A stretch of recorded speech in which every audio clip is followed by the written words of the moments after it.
Very bad কুকুর। গল করে এখনো ধোয়া বেরিয়ে যাচ্ছে। পরশুদিনকে আমাকে পরিষ্কার করে বার করে দেবো। কপালটি সেন্টার থেকে সরে আছে। তুই ফরেক্স কার্ডের প্রয়োজন আছে। কলেজ থেকে বেরোচ্ছে না, দেখ চান করে যাচ্ছে। শত কোটি চেষ্টা করেও গেস করতে পারবেন না। হেভি গর্জাস দেখাচ্ছে। সম্বন্ধে আমার এক বিন্দু মাত্র কোনো বিশ্বাস নেই। ধাপ্পাবাজি। সত্যি কি আমি আমার পাস্ট লাইফ দেখতে পারবো? উর্বর মস্তিষ্কের প্ল্যানিং। যদি কালকের ইন্টারভিউটা সাকসেসফুল হয়,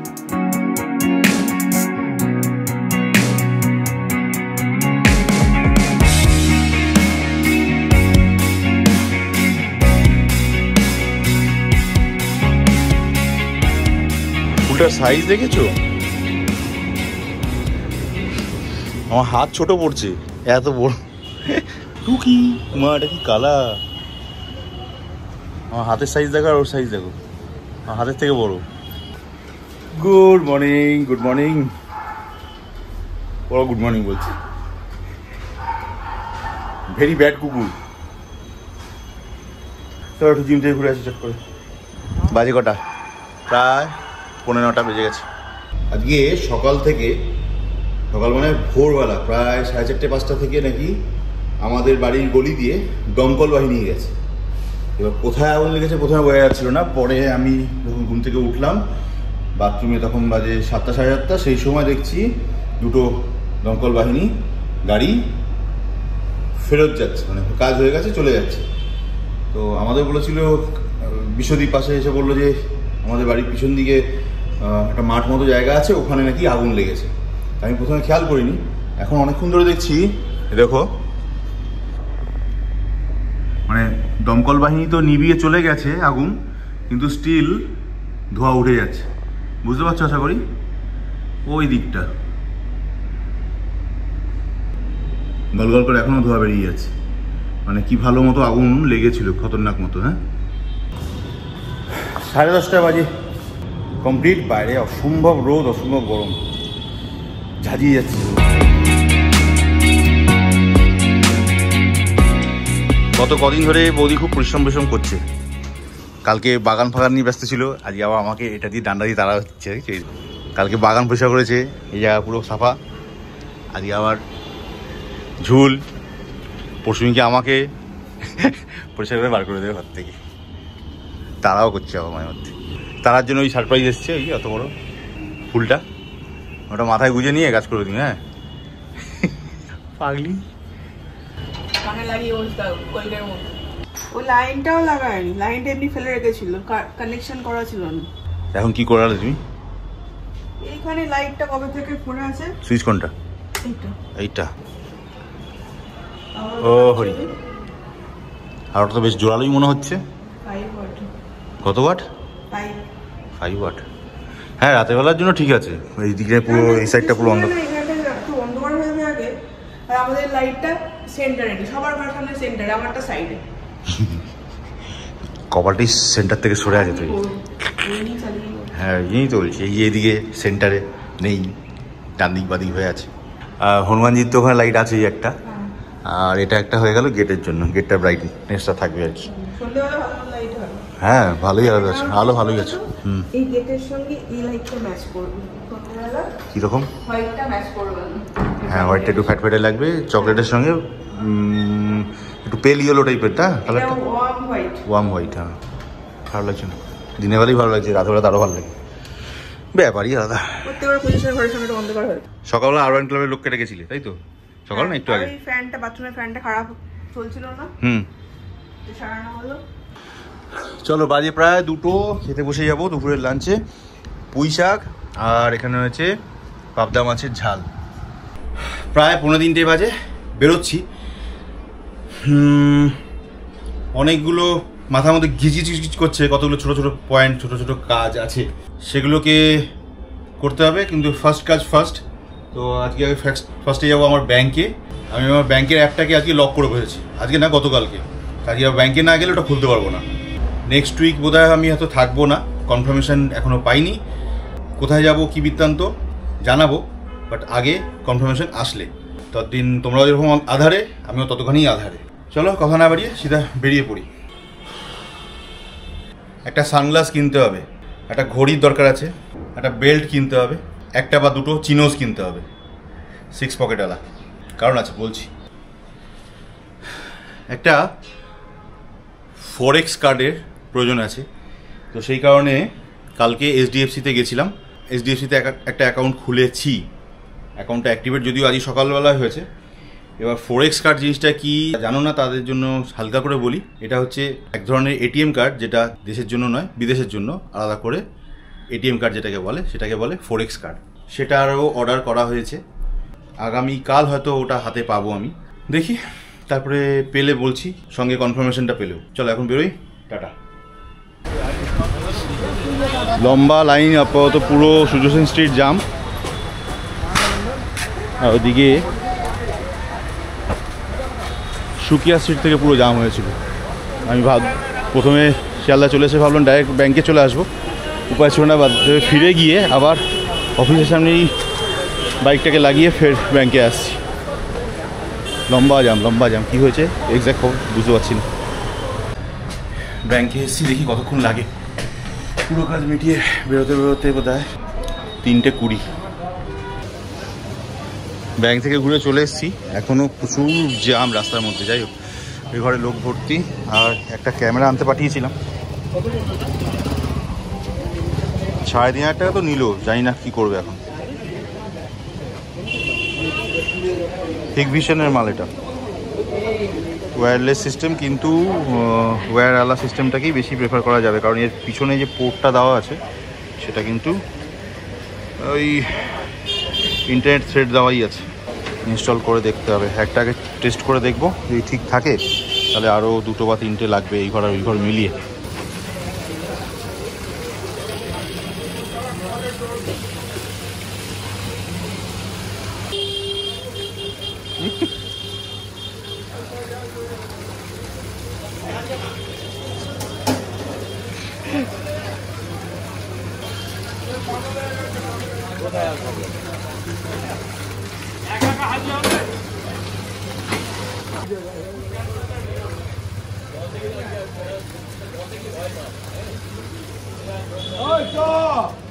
এই নেনুয়া, তোর ছেলে কিন্তু ঠান্ডা লেগে যাবে, চান করেই যাচ্ছে শালা। কলেজ থেকে বেরোচ্ছে না, দেখ চান করেই যাচ্ছি, দেখ দেখ। এই এই শালা, চল শালা, চল শালা, চল গামুছে চল, যা গামুছে। এই ক্যামেরাটা আপাতত চেক করে দেখা হয়েছে, বেশ ভালো কোয়ালিটি, বেশ ভালো কোয়ালিটি, খুব ভালো। আমি দেখাচ্ছি একটু পরে, অনলাইন করে এটাকে এটার জন্য ব্যবস্থা করা হচ্ছে, ইন্টারনেটের কর্ড লাগিয়ে আপাতত দেখে নিয়েছি। আচ্ছা যাই হোক, এদিকে টিভিতে খালি একটাই নিউজ, বাস গাড়ি থেকে স্লোগান উঠছে, যেভাবে এরা বিচার চাইছে, যে পন্থা এরা নিয়েছে, আনবিলিভেবল, অসাধারণ। চলো 9:40 বাজে, অনেক কাজ করে নিয়েছি, কাজের থেকে প্ল্যানিং বেশি চলেছে। আর ক্যামেরাটাকে ওখানে মোটামুটি বসিয়ে দিয়েছি সেট করে, ইন্টারনেট কানেকশন বগেরা যা আছে ওগুলো সব কালকে সুমন আসবে, সুমন মানে ইন্টারনেটের যে ছেলেটা আছে, ওর নামও সুমন, ও আসবে, এসে ওগুলোকে ম্যানেজ করবে। আমি বাকি বক্স এখানে রেখে যাচ্ছি, বাকি ওরা দেখে নেবে কালকে। কালকে আমার কিন্তু যাকে বলে না, পিকুলিয়ার কিছু রুটিন আছে, এখন বলা যাবে না, বললেও কিছু বুঝতে পারবেন না, আর যদি বুঝতে পারেন আমাকে পাগল ছাড়া কিছু ভাববেন না। আই ডোন্ট মাইন্ড, আমি পাগল, আমি জানি। আমি কালকে একটা মিটিং, একটা ইন্টারভিউ, একটা ক্লাস, হোয়াটএভার যা খুশি বলতে পারেন, সেই গোত্রীয় কিছু একটা আছে। তবে এটুকু বলতে পারি, আপনারা 100 কোটি চেষ্টা করেও গেস করতে পারবেন না যে এক্স্যাক্ট ব্যাপারটা কি। বোর করবো না আর বেশিক্ষণ কষ্টে রাখবো না, কালকের ব্লগে জানাবো ওটা, কারণ কালকে করে আসার পর, ক্লাস ইন্টারভিউ হোয়াটএভার যেটা করে আসার পর জানাবো কি, কেন, কি জন্য, আর এরকম পাগলামি কেউ করে কিনা পৃথিবীতে, সেটার জন্য।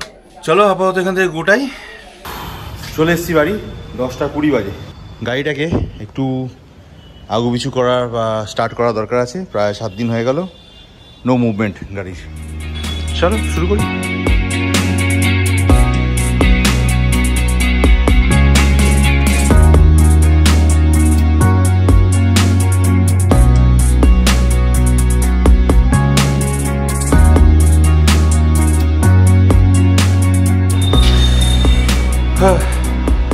চলো উপরে যাই।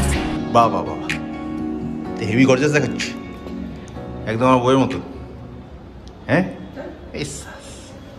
হেভি লাগছে কিন্তু। হ্যাঁ ডেকোরেশন, এমনি রেশন দিচ্ছে না এখন, ডেকোর সঙ্গে রেশন দিলে হবে না এখন, অন্যরকম লাগছে পুরো।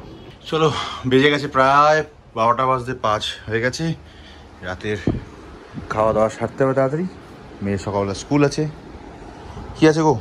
ডাল, আলু সেদ্ধ। এটা কি আলু সেদ্ধের সঙ্গে লঙ্কা ভাজা। সকালবেলা যা পুঁই শাক খাইছো মাগো, মোটেই ঝাল ছিল না। তুমি ঝাল পাওনি? না। তাহলে তোমার মনে হচ্ছে প্রমোশন হয়েছে, আমার ডিমোশন হয়েছে, বুঝছো? আমার কোনো সমস্যা নেই। আর পাবদা। কি যেন মাছ বলে এটাকে? নিরামিষ মাছ। নিরামিষ মাছ, মাছও নিরামিষ। উফ, আমার কত রকম তক মাছে দেন উনি মাঝে মধ্যে। যাদের আসতে গেলে তারা নিরামিষ মাছ। ও জানতাম না, মানে এই যে তকমাগুলো দেন মানে কোন জ্ঞানী গুণী ব্যক্তির থেকে পান কি, নাকি আপনি ইনভেন্ট করেন ব্যাপারটা? আমি ইনভেন্ট করি। আপনি ইনভেন্ট করেন? ও তাহলে তো বাবা রণছোড় দাসের মতো আপনার কিছু নাম দিতে হবে। চলো রাত্রি বাজে প্রায় 1টা, আজকে ব্লগটা শেষ করব। তো শেষ করার আগে যেটা বলবার ছিল সেটা হচ্ছে, আমি তখন বোধহয় অফিসে থাকাকালীন কিছুটা বলছিলাম হিন্টস। তো আগামীকাল যে আমার একটা অদ্ভুত interview cum session cum class whatever you can call করতে চলেছি বা করতে যাব, সেটা যদি ডিটেলসে বলতে যাই তো অনেক কথা, আমি সেটা ডিটেলসে বলবো যদি কালকের ইন্টারভিউটা সাকসেসফুল হয়। এই যদি কথাটার মধ্যে দুটো কারণ আছে। 1 নম্বর কারণ হচ্ছে, যে ইন্টারভিউটা বা যে সেশনটা আমি করতে চলেছি সেটা সম্বন্ধে আমার এক বিন্দু মাত্র কোনো বিশ্বাস নেই, আমার এই নিয়ে কোনো ভরসাই নেই। সত্যি কথা বলতে আমি এখনও পর্যন্ত বিলিভ করতেই পারছি না যে সত্যি ওটা করা সম্ভব কি সম্ভব নয়। আদৌ এটা সত্যিকারে সম্ভব নাকি পুরোটাই হোক্স, এটা নিয়ে আমার যথেষ্ট ডাউটস আছে। আর সেকেন্ড থিং হচ্ছে, ওরা আমাকে এই নিয়ে 3rd টাইম চেঞ্জ করলো শিডিউল, বলে বুঝিয়ে উঠতে পারবো না বলেই আমি কথাটা আগে পারিনি তোমাদের সামনে। তো এসব কনফিউশন নিয়ে ব্যাপারটাকে আরও বেশি আমার কাছে হচপচে এবং ফুল অফ ডাউট ফিল হচ্ছে। সেশন করতে যাচ্ছি, কেন যাচ্ছি সেটা ওই যে বললাম ডিটেলসে পরে বোঝাবো। ছোট্ট করে একটুখানি বলি, এটা এক ধরনের রিগ্রেশন করতে যাচ্ছি, রিগ্রেশন করতে যাচ্ছি। টার্মসগুলো শুনে হয়তো কিছুটা বুঝতে পারবে। আর এটাকে অ্যাকচুয়ালি বলে, ওরা যা বলে আর কি, আমি জানিও না, কোনো আইডিয়া নেই। আমি 2-1টা ইন্টারভিউ দেখেছি আর যেটুকু শুনেছি আমার খুব ইন্টারেস্টিং ফিল হয়েছে, বাট একই সঙ্গে সবথেকে বেশি আমার যেটা মনে হয়েছে ভেরি ডাউটফুল। সেই ডাউটটাই ক্লিয়ার করার জন্য আমি যাচ্ছি। আদৌ এটা করা সম্ভব নাকি পুরোটাই ধাপ্পাবাজি সেটা বুঝতে চাইছি বলেই পয়সা খরচা করেও যাচ্ছি। ফার্স্ট অফ থিং যদি হয়ে গেল তো ভেরি গুড। বেসিক্যালি ব্যাপারটা হচ্ছে পাস্ট লাইফ রিগ্রেশন। হ্যাঁ, ওরা ক্লেম করছে আমি ওদের সেশনের মাধ্যমে, ওদের ক্লাসের মাধ্যমে, ওদের ইন্টারভিউয়ের মাধ্যমে, আমি মানে আমার মতো ক্লায়েন্টরা ওদের থেরাপির মাধ্যমে আমার পাস্ট কোনো যদি লাইফ থেকে থাকে যেখানে আমি বহুবার জন্মেছি ওদের কথা অনুযায়ী, পূর্বজন্মে আমি কি করেছি, কি কাজ করেছি, খারাপ ভালো মিশিয়ে যা যা কাজ করেছি তার সমস্ত নাকি ভিজিবল ডেটা আমার মাথায় ক্রিয়েট হবে, আমি দেখতে পারবো। সেই রিগ্রেশনটা আমার মাথায় নাকি ঘটবে সম্ভব, এটা ওদের থেরাপির মাধ্যমে এবং আধুনিক বেশ কিছু যন্ত্রতন্ত্রের মাধ্যমে। আমি জানি ওর মধ্যে ভিতরে গিয়ে ওরা শুটিং করতে হয়তো দেবে না, কথা বলবো, চেষ্টা করব যদি দেখানো সম্ভব হয়। আর সবথেকে বড় কথা, এইটার যে এক্সপিরিয়েন্সটা আমি কেন শ্যুট করে রাখছি, এটা যদি সত্যি হয়ে যায়, আমি এখনও পর্যন্ত 99% শিওর যে এটা হয়তো সত্যি নয়, হয়তো পুরোটাই কোনো যাকে বাংলায় বলি ঢপের চপ। তবুও 1% আশা নিয়ে যাচ্ছি, যদি সত্যি হয় তাহলে সত্যি কি আমি আমার পাস্ট লাইফ দেখতে পারবো? সম্ভব, কারণ আমার থেকে বেশি বিশ্বাস তো আর কেউ করতে পারবে না। যা দেখব তা আমি দেখব, আমার জন্য দেখব। অতএব সেটা কোনো ভোজবাজি না কোনো হিপনোটিজম নাকি কোনো রিয়েল থেরাপি আছে, সেটা বোঝবার জন্যই যাচ্ছি। তো আজকে আর বেশি এই নিয়ে কথা বাড়াবো না, তোমরা অপেক্ষায় থেকো। যদি সত্যি হয়, আমি ধরে নিচ্ছি এটা হোক্স হবে, আগামী দিনের ভিডিও করতে গিয়ে আমি বলবো টোটাল ফেলিও, টোটাল বোগাস, হ্যান ত্যান এসব বলতে পারি। কিন্তু যদি 0.5%ও যদি সত্যতা থেকে থাকে, সত্যি হয় এটা, তাহলে একটা অনন্য এক্সপিরিয়েন্স আমি করতে চলেছি, এটুকু বুঝতে পারছি। আর সেই এক্সপিরিয়েন্স তোমাদের সঙ্গে অবশ্যই চেষ্টা করব শেয়ার করার, যদি আমি এমন কিছু দেখে না ফেলি যাতে আমার মন বা শরীর কোনো কারণে তারপর থেকে ভারাক্রান্ত না থাকে। বিকেল 4টের সময় আমার ইন্টারভিউ, 4টের পর থেকে অন্তত 7টা 8টা অবধি আমি এই নিয়ে ফুললি ক্লোজ থাকবো। 3-4 ঘন্টার সেশন এটা। আমার ফোনেও আমাকে হয়তো পাওয়া যাবে না, সাউন্ড মিউট করে রাখতে হবে অথবা সুইচ অফ করে রাখতে হবে। যাই হোক, আর দেখছিলাম ভিডিওগুলো বা India to London road trip, জানি না কোনোদিন সত্যি হবে কি না। এটা আমার অন্তত 7-8 বছরের পুরনো একটা উর্বর মস্তিষ্কের প্ল্যানিং। চলো আজের মতো এখানেই শেষ করি। দেখা হবে ফের কালকে একটা নতুন ডাইমেনশনে, নতুন সিচুয়েশানে, নতুন সার্কামস্টেন্সেসে। ইন কেস আমার কালকের থেরাপি যদি সত্যি হয়। Till then, hope for the best and wish me luck. Tata, bye bye, good night and